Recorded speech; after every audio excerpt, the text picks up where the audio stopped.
maalin buu nabigeenu alayhi salaatu wasalaam miskiidku soo galay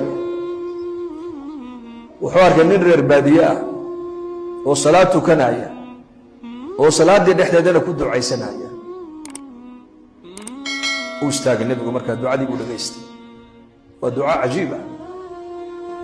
duco boqolkii 90 waa ilaahay ammaantiisa yaa man laa taraahu alcuyuun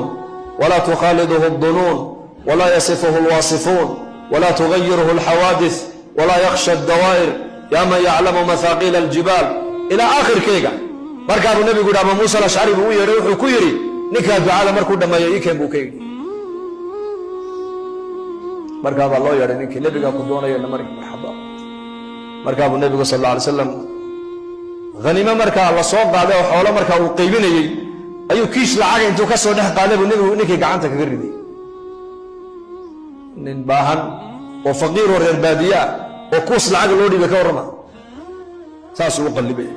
oo farxay markaa uu nabigu ku yiri lacagta sababta aan ku siiyay ma garan buu kay markaas uu ha maxaad u malaynaa ku siiyay tolnimadii siisay markaa uu nabigu ku yiri waa runta riximkuna xaq oo ilayhi wax la isku siiyay لكن لعقت وجددا كوسي وحويان بحسن ثنائك على الله سداد هدرت الإله يا أبو أماني سي أيا كفر حب رسولته تادرت بنا كوسي يقول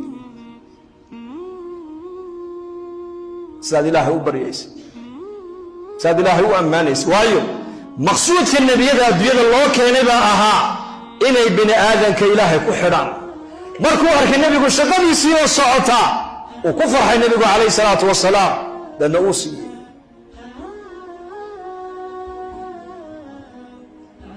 تعلق إلهي دتكو إلى اليهين بنبي أكتس كوينه لعبت أكتس كموين حتى في سيرة عمر وعبو طالع غنيمتي أيوم معلومات كمدة عمر دون فريستي برقا سوء قيبنا يا صحابة برقا سوء أركيني يرد عنكو عن برقا سوء gacanta maxaa ka gooyay buuro xur qasbadii halkaas ahay ayaa dhaawacan la geystay buuro ku dhaawacmay markaas uu lacagtii Umar soo qaaday kun buu siiyay kun kale ugu daray hadan markaas uu Umar u qaybiya isagana wali meeshu taagay oo lacagtii uu tirsanaya markaas uu Umar ninkii isha ku dhiftay hadana mar labaad mar alle markuu dhaawacii arko ayuu soo qaaday kun kale hadana siiya markaas uu Umar hadana u qaybiya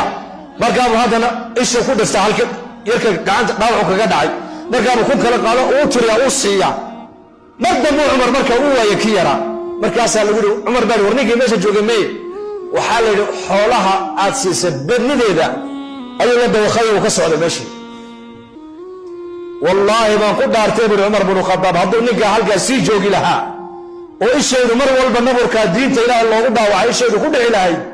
xoolaha halka ayaa la isaga ku dhameyn lahaa man ilaahay dartii u caawirmay